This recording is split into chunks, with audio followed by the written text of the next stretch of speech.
really like this story, but okay.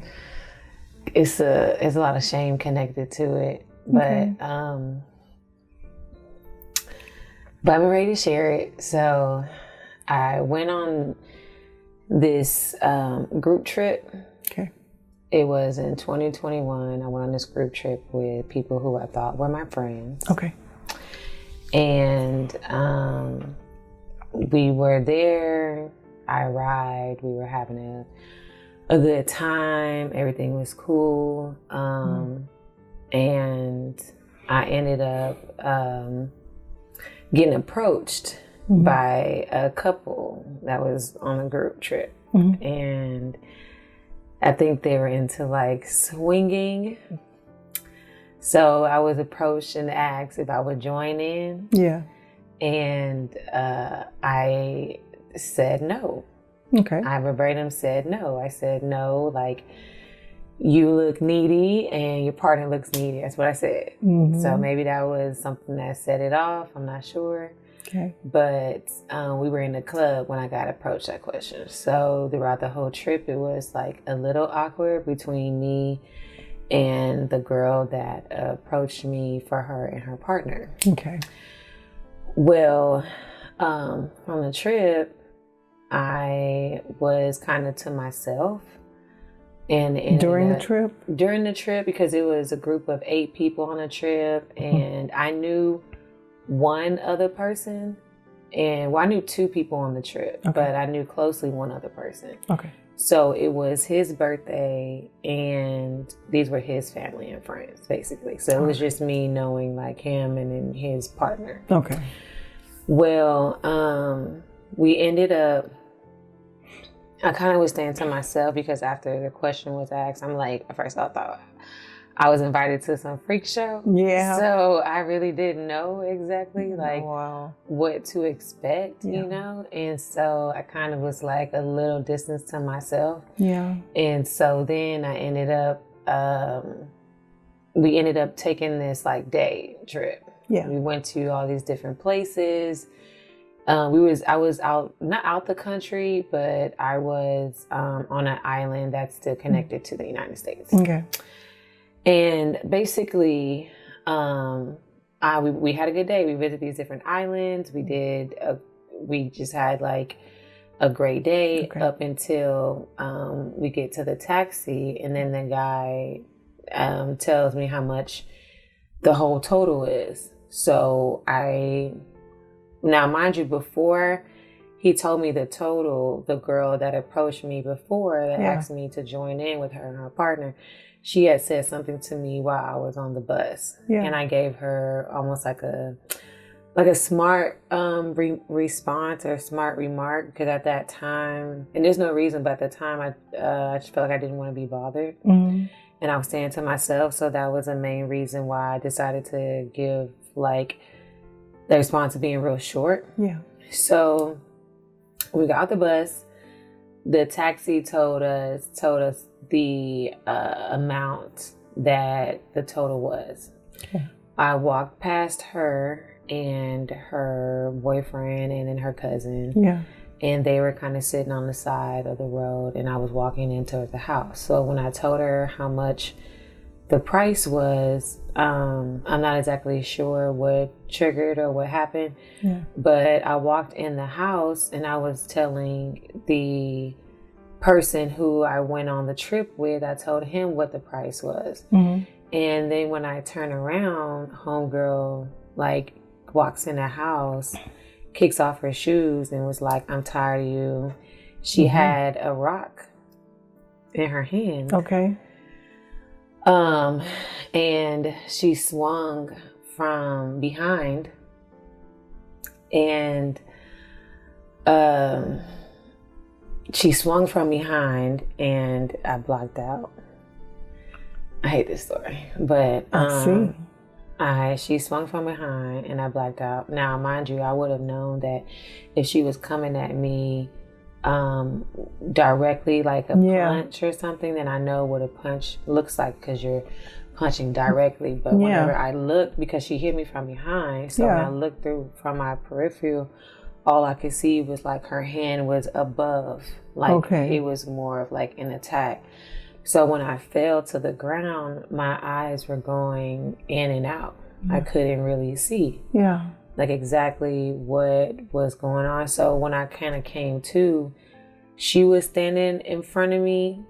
I remember seeing her in front of me, and I remember seeing 4 people stand up behind her. Yeah.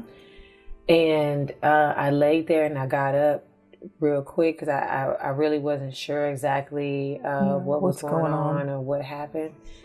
And I had my suitcase there in the same living room. We had to get this, got this like hotel-like room.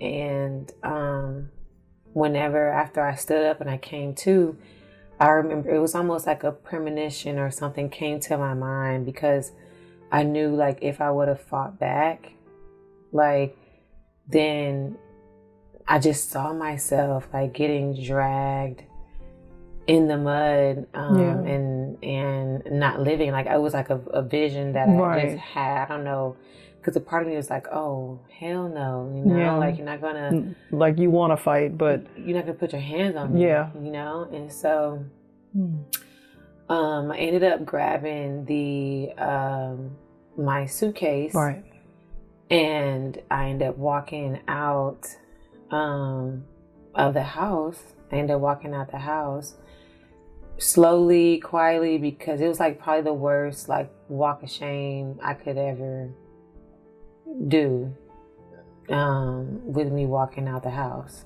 And when I walked out the house, I remember grabbing my suitcase real slow, and nobody, like even her, like nobody said nothing to me, but she even had like a little bodyguard or something that was right next to her. She was like right next to my suitcase, making sure that like, I guess I don't hit the girl again or go after the girl, or not hit the girl again, but hit the girl at all, like start a fight again, anything like that. So and the guy, you said that there was a guy that you knew, and you know, he was there on the trip with you. He didn't say anything? He pulled her away. When she first came at me, he pulled her away. And then his girlfriend, they end up, you know, trying to pull her away. But I didn't know exactly the real reason why she attacked me, And so Kristie, I know I'm going to let you continue in a second, but walk of shame. Why was there shame? What did you do? Because I couldn't defend myself. Because the shame was, in our culture, you hit somebody, you hit them back. Like, well, I know, but you didn't even know it was coming. Yeah, so I was still felt like, because I still didn't. It just that wasn't my mind. My mindset was, she hit me. Yeah. Like, no, we got to square up now. Yeah. Like, you're not going to, then you hit me from behind. It'd be different if you actually faced me and was like, okay, yeah, I got a problem with you. Yeah. The whole trip, I never knew that she had a problem with me. Yeah. And a lot of people are saying it's because I denied them earlier of trying to join in on their little swingers activities or whatever the case may be. But yeah, I don't know. I don't know.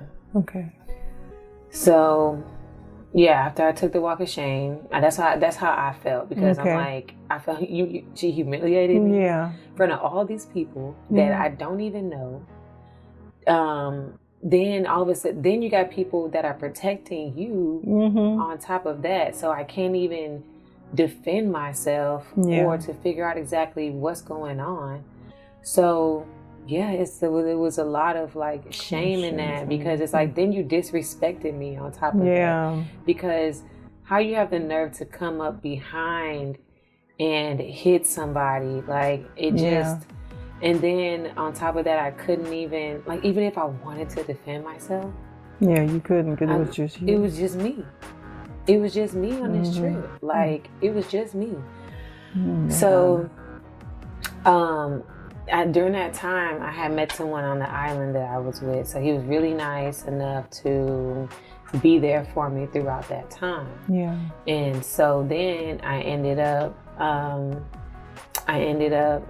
taking I remember this day, I ended up taking my suitcase into like another small room where me and the guy I met down there was like basically safe. So the girl that owned the home, the actual home we was fighting in, owned the home, then I got attacked then because I didn't even get a chance to fight so you weren't back. fighting. It wasn't a fight. And the same home I got attacked in, because I guess in my mind I hate being a victim. So, but anyway, so the home I got attacked in, she ended up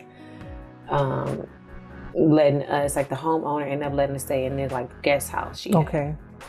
Well, the next day I woke up and I couldn't see. Like, I remember the guy that was there from the island, he had to go to work.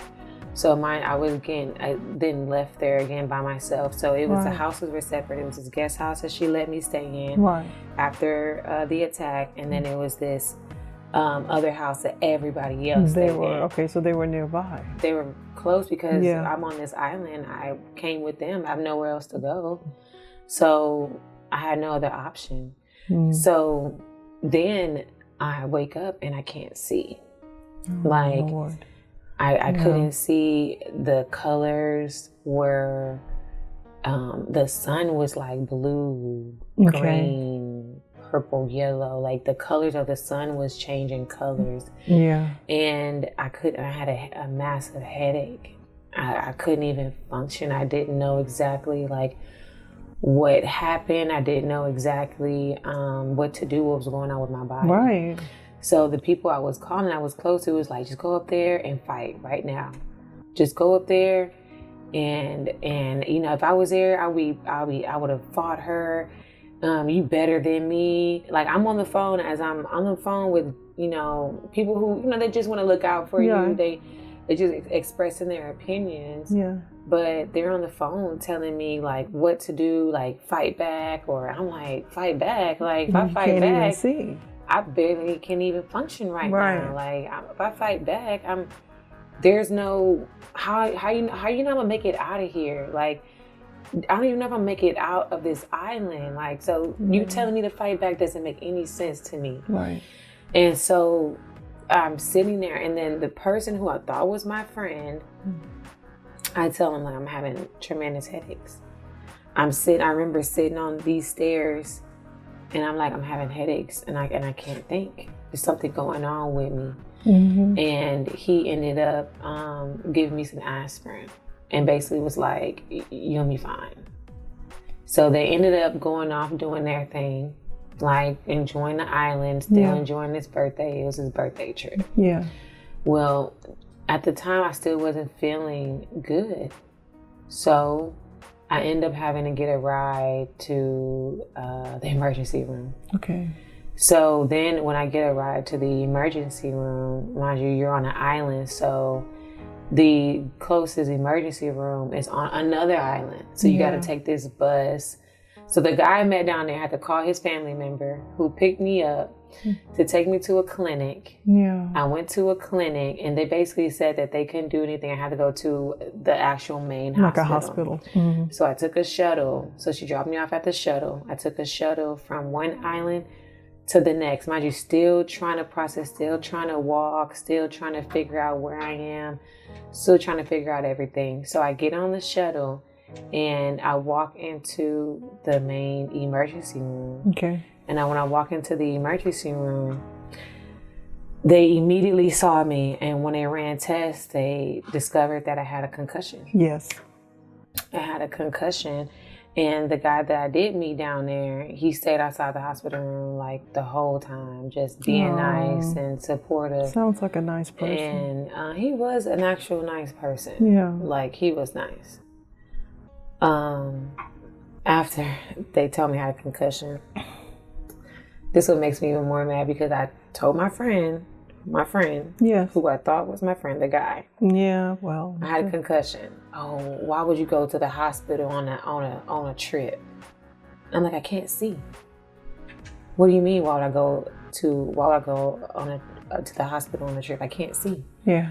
And so then he ended up saying that I said I don't have to press charges. Like, it's ridiculous. You can't just go around hitting people. Oh, you doing this to my people. You wrong for this. You wrong. And I was wrong, quote unquote, for even thinking about pressing charges versus taking it to the street and fight, I guess, whatever. But so when I stayed in the hospital for one day, okay, maybe less than a day, maybe about 12 hours or something like that. They gave me some paperwork and they sent me on my way.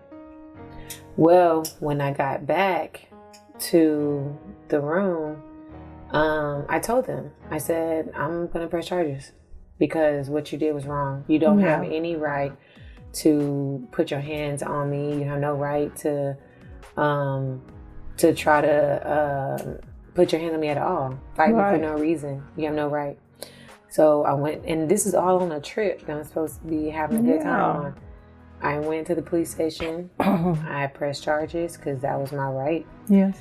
And from there, I ended up going back to that same room that I basically all my stuff was. I still didn't know where to put my things. And I had 2 more days on the trip left. So my flight wasn't for 2 more days. Right. So I still had to figure it out while I'm on this island. And nobody could come get me. Like, everybody's stressing out. Like, I want you to come home. You just got out the hospital. You just at the police station. Like, come home. And nobody could. I couldn't get home. So I ended up. I remember this day like it was yesterday. I ended up walking in the room, grabbed my suitcase, and the guy that I met down there, and we ended up walking on the side of the road, and we were doing this. Oh wow! Looking for a ride. Where were you trying to go? Just away from the house, because after I came back from the hospital and the police station, I went back to grab my things. Yeah. And I told them that I had pressed charges, and he felt like he was upset. He was upset. He was wrong. They even told me that they said that as women, if they are denied if their partner's asking to bring somebody into the bedroom and they are denied that, they get in trouble for that. So she tried to convince me the whole time before I'm leaving, this is the reason why this happened. This is the reason why, if we don't do these certain things, then we get in trouble or we get hit or all this stuff. Like, and I'm just sitting there like, I got a concussion. She deliberately attacked me for no reason. No, exactly. I'm not listening to this. And so then he kept saying that if I was wrong for pressing charges and I was doing it to his people.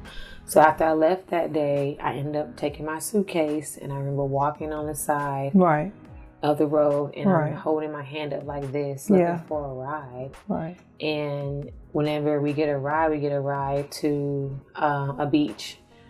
Then I had to get a hotel room.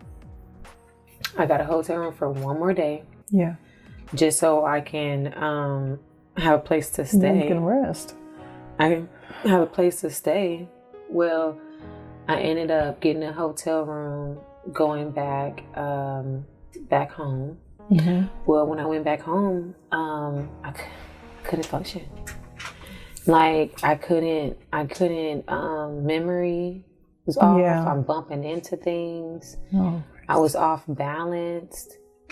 I was nothing was right. I couldn't understand it.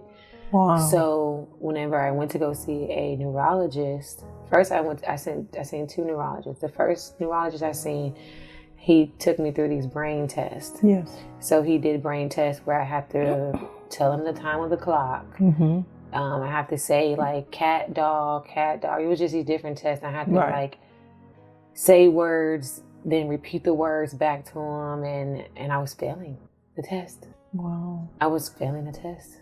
Like, failing the test And so then he recommended me to another neurologist. Yeah. And I had to go to this lady at least 5 to 6 times. I had to go to this lady. Yeah. To get help. But mind you, I was still trying to get justice. Right. So I was still trying to get justice for what happened. So I had reached out to lawyers. I had reached out to any legal person I could think of that would be able to help me. Yeah. I wrote down 45 lawyers and I emailed each of them. I even went on this group lawyer page to see if I would get help while I'm trying to fix myself in the mix of all that. So when I get to the neurologist, she is putting these like electrodes or like there was something in my brain head, and it had like some sticky stuff. Yes. I was doing an EEG or EKG or something like that, and she put all this stuff on my brain. Okay. So this is what it looks like when it's finished. I have a major headache right now. Super major headache. My head is like pounding. But yeah, this is my story of my concussion. I'm being honest and open and just raw with y'all, so I'm just letting you know this all the stuff they put on me. It's for the EEG. So I'm gonna wipe it off. Like this stuff on my forehead. Maybe take some hot water or something to get it out. It's just so much. Look at this.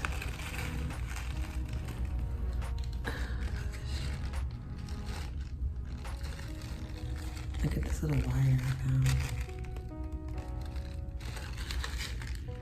Still in my hair.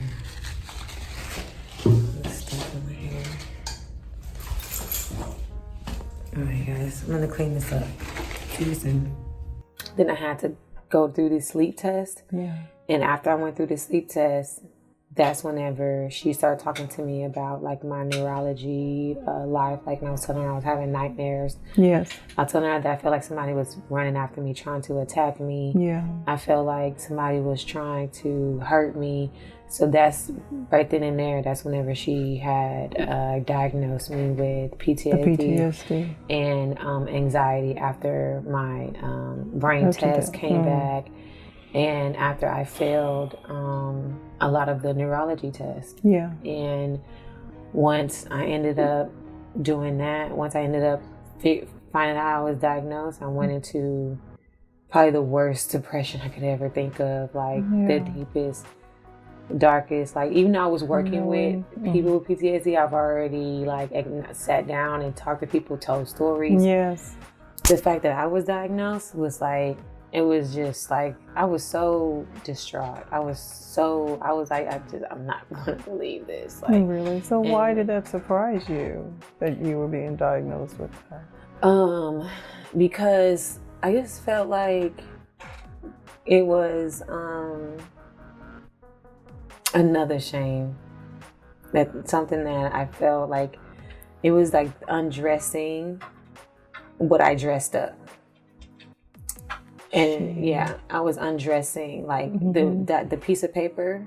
Yeah. Undressed. Yeah. The problems. Yeah. It undressed.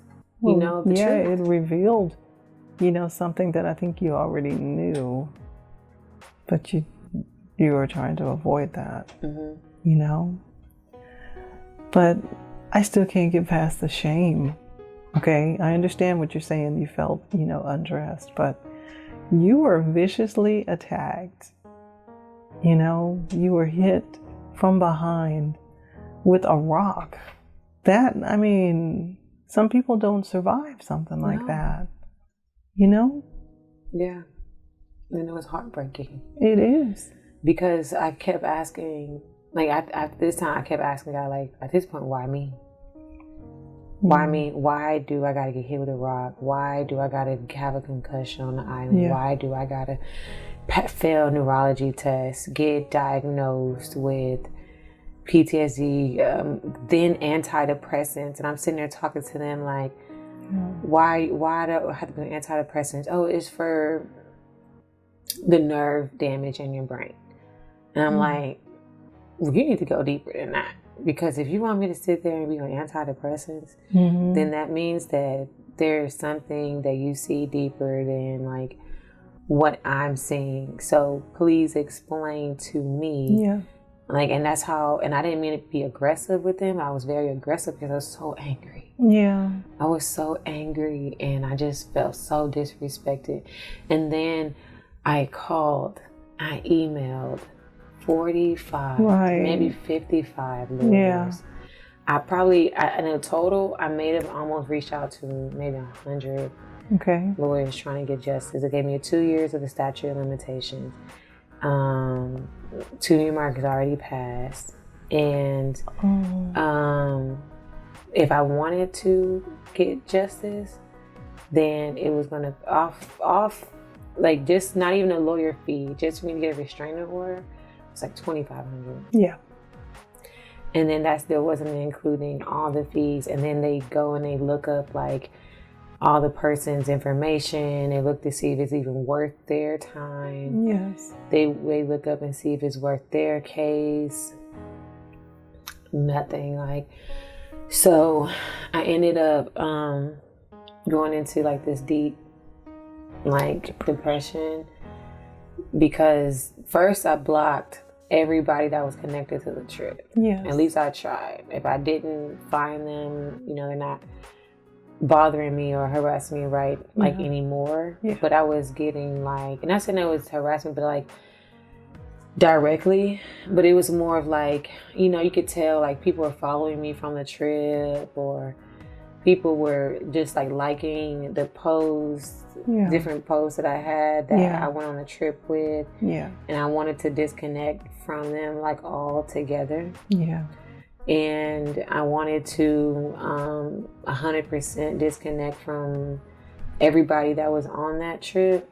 And so I can understand that. Yeah. And I guess I just ended up kind of going into like this really deep, because I guess I just was in this like why me mentality, why me mode, why did this happen? Well, yeah, because it's like you've had all these other things happen and now here's one more thing, So did you take the antidepressants? Since you were so angry? That's what I figured. No. Because I was stubborn, and I ended up. What I actually did was I ended up doing research on the antidepressants. Okay. I did because I'm like, that's okay. If you want me to take this, like, I need to know exactly what this is supposed to do. What is it going to do? What are the side effects? How is it going to, affect my body and stuff? I get that. So that's exactly what I did. Okay. And I ended up finding fruits. I know it sounds crazy. But I swear I did. I ended up finding like blueberries, strawberries. I found just different fruits that were connected to mood enhancers. Okay. And they were considered antidepressant, like blueberries. Okay. Is actually considered like when you do research on it, it's considered antidepressant. So I'm like, okay. If I had an option between the pill and the blueberry. Right. That's Why not? Just me. Okay. Go with the blueberries. All right. So how did that work for you? It's been 2 years since so it just made. I just hit the 2-year anniversary. Really? Yeah. Like I was diagnosed with PTSD 4/19, 2021. Okay. So it's only been 2 years. It's only been 2 years since that happened. Okay. And so I'm just, did the fruits, did they work for you? Did they enhance your mood? Did they kind of lift up the depression? They did. It did it does actually. Yeah. It does a lot. Okay. It does a lot. The blueberries, the strawberries, it does. It's like a smoothie that I make, or I'll juice it. But just staying consistent with it, yeah, it's definitely It's definitely like but you gotta stay consistent with it. I think that's the thing. Because you know, like we say, it's easy for us like pop a pill, but I feel like once I started to like, because it made me feel good. Yeah. And I felt like where it made me feel good, you know, I can move, like I could take that one next step. Exactly. Like if it was just me cleaning my room. That's a big thing with depression. It's a big thing, yeah. Like I felt accomplished. Yeah.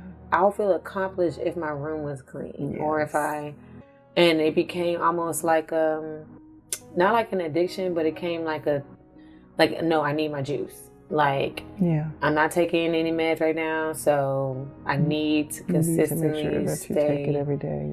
Every day, like a medicine. Yeah. Okay. So now that it's been 2 years, how are you? You know, considering everything, you said you reached out to all these attorneys and nobody could do anything. So it's been 2 years. How are you today? You know, I'm doing better, but I couldn't get it. I had to accept the fact that like, and then people would tell you all the time, you know, let Karma do his job, or they tell you all the time, you know, she'll give us hers. I'm like, I don't see it. No. I'm the one that I didn't want to. I want to see it now. I want to see it, but no, I'm at a point to where like I'm wearing the armor. Yes.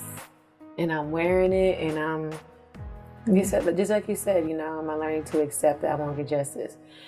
It triggered me when that lady, Shaniqua Hill, I think. Yeah, the girl who recently died. Yeah, from a French trip. And it triggered me because that's exactly what happened. It sounded like it. Like, I could have died. Yes, you could have. Like, I literally could have died. But thank God. Yeah. Like, from the rock, they could have hid me, and you just could have been the same thing. You may not have made it to the hospital. There's lots of different things. May not have made it to the hospital. Like, so for me, it was like, I definitely, I'm grateful that I'm here. I'm grateful that I'm alive. That's what a lot of people are saying, like, count your blessings. Yeah. I'm like, I get that. But let's not dismiss the fact that, like, I had to go through failed brain tests, go through trying to figure out antidepressants and trying to figure out what that is. And I don't know.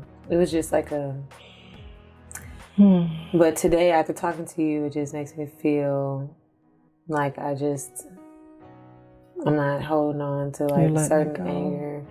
You know, I had trust issues, so I had to learn how to trust people. And I know. That went through this own journey. I know that trust is a big part of PTSD. Yeah. So. Oh, wow.